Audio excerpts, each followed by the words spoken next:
Bonjour et bienvenue, c'est Alexine Delinoucha, j'espère que vous allez bien les amis. Je partage avec vous aujourd'hui une recette d'une brioche gourmande spéciale ramadan sous forme d'une demi-lune.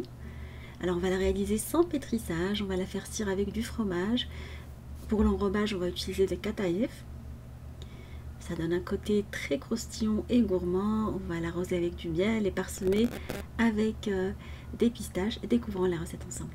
Alors on va commencer par préparer la pâte à brioche. Dans un saladier, je vais mettre de la levure boulangère et je rajoute par-dessus du lait tiède et on va mélanger. Alors vous pouvez mettre de la levure boulangère déshydratée comme moi ou de la levure fraîche. Alors il faut toujours utiliser le double de la levure fraîche par rapport à la déshydratée. Je vous laisserai la liste des ingrédients en barre d'infos. On va bien mélanger le lait avec la levure. Après on va rajouter de l'huile ou du beurre. Alors vous pouvez la réaliser soit avec de l'huile de table ou vous mettez l'équivalent en matière grasse beurre par exemple. On va rajouter du yaourt. Alors j'ai pris un yaourt à la vanille crémeux comme du perle de lait, du sucre. Alors j'avais plus de sucre normal, j'ai mis du sucre roux et de la farine. Alors vous mettez la farine d'un seul coup. Alors j'avais commencé à mélanger avec la maryse, plutôt avec le fouet. Et après j'ai enlevé tout ce qu'il y avait dans le fouet et j'ai continué à mélanger avec les mains. Juste ramasser la pâte sans vraiment la pétrir. Il faut qu'elle reste assez souple, légèrement collante, mais pas trop.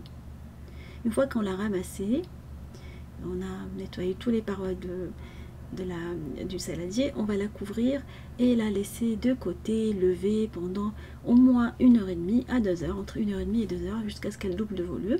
Pour ça, on va couvrir le saladier avec un film alimentaire, comme ça on empêche l'air de rentrer. Et une fois qu'elle a bien levé, je vais venir la dégazer. Alors vous la travaillez 1 minute, même pas, juste histoire de chasser l'air qui s'est formé. Et on va passer au façonnage. Alors pour la demi-lune, j'utilise des petites boules, alors de la taille d'une noix, qu'on va farcir avec du fromage et qu'on va déposer dans un plat à tarte. Alors j'ai mis un bol, comme ça on va vraiment réaliser la forme de demi-lune, comme j'ai pas le moule spécial pour ça. Une fois qu'on a fait tout le tour, ça, je sais combien de boules je vais utiliser. Je vais découper la pâte à kataïef. Alors vous la trouvez dans les magasins orientaux, dans les bazars. Alors j'avais un grand paquet, je ne vais pas utiliser tout le paquet, je vais utiliser juste un tout petit peu. Le reste, je vais vous proposer quelques recettes avec.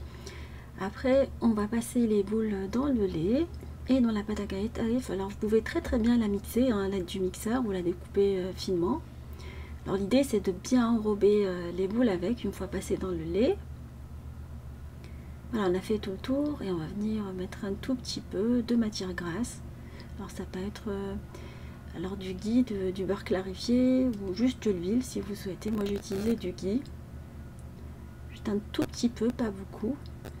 Et on va la faire cuire dans un four préchauffé à 180 pendant une trentaine de minutes. À la sortie du four, on va venir la badigeonner ou plutôt l'arroser avec du miel liquide.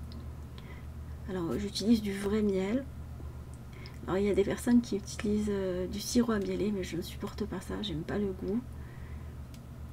Si vous aimez bien, vous pouvez le réaliser un sirop à mieler.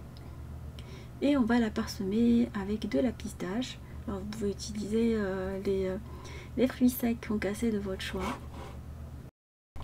Alors le bol se démoule très facilement, comme vous avez pu voir. Et vous allez par la suite la déposer sur un plat de présentation décoré avec quelques boutons de rose. Alors pour rappel, j'ai utilisé un fromage à tartiner. Alors ça peut être de la ricotta, vous pouvez utiliser du fromage Kiri ou Philadelphia pour farcir les petites boules. Vous trouverez la liste des ingrédients en barre d'infos. Alors j'espère que cette recette vous fera plaisir à vos familles. Je vous fais des gros bisous d'amour. Merci pour vos messages d'encouragement et on se dit comme d'habitude, on se retrouve sur la cuisine Delinoucha avec des nouvelles recettes, un nouveau voyage culinaire et à bientôt.